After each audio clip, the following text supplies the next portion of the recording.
एक बार एक छोटे से गांव में सत्यानंद, विद्यानंद, धर्मानंद और शिवानंद नाम के 4 ब्राह्मण रहते थे। वे एक साथ बड़े हुए थे, इसीलिए चारों अच्छे दोस्त थे। सत्यानंद, विद्यानंद और धर्मानंद बहुत ज्ञानी थे, लेकिन शिवानंद अपनी ज्यादातर समय खाने में और सोने में बिताता था। हर कोई उन्हें मूर्ख कहता था। एक बार गांव में अकाल पड़ा।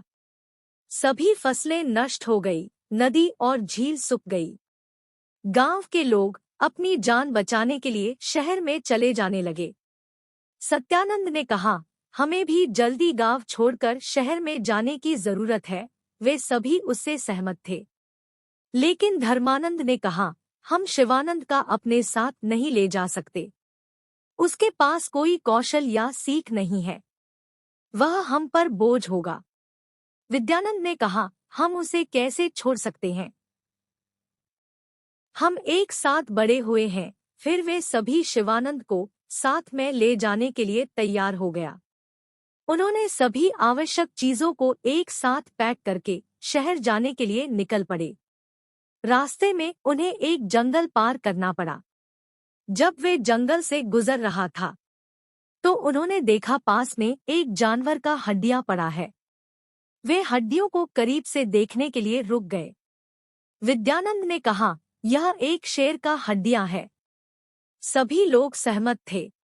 सत्यानंद ने कहा, यह हमारे शिक्षा का परीक्षण करने का शानदार समय है। मैं हड्डियों को जोड़ सकता हूँ। इतना कहते हुए वह हड्डियों को एक साथ लाकर एक शेर का कंकाल बनाया। विद्यानंद ने कहा, मैं इस कंकाल पर मांस और त्वचा लगा सकता हूँ। जल्द ही एक बेजान शेर उनके बगल में लेट गया। धर्मानंद ने कहा, मैं इस शेर के शरीर पर जीवन दे सकता हूँ। लेकिन इससे पहले कि वह आगे बढ़े, शिवानंद ने उसे रोक लिया। उसने कहा, नहीं, आप ऐसा नहीं कर सकते। यदि आप उस शेर में जान डालते हैं, तो यह हम सबको खा जाएगा। नाराज धर्मानंद चिल्लाया, तुम कायर हो।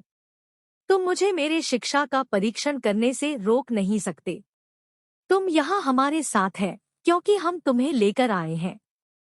भयभीत शिवानंद ने कहा, तो कृपया पहले मुझे उस पेड़ पर चढ़ने दे। जैसे ही शिवानंद ने पेड़ की सबसे ऊंची शाखा पर चढ़ा, तो धर्मानंद ने शेर की बेजान शरीर पर जान डाल दी।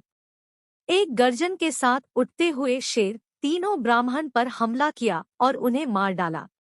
वह मूर्ख दोस्त अकेला बच गया।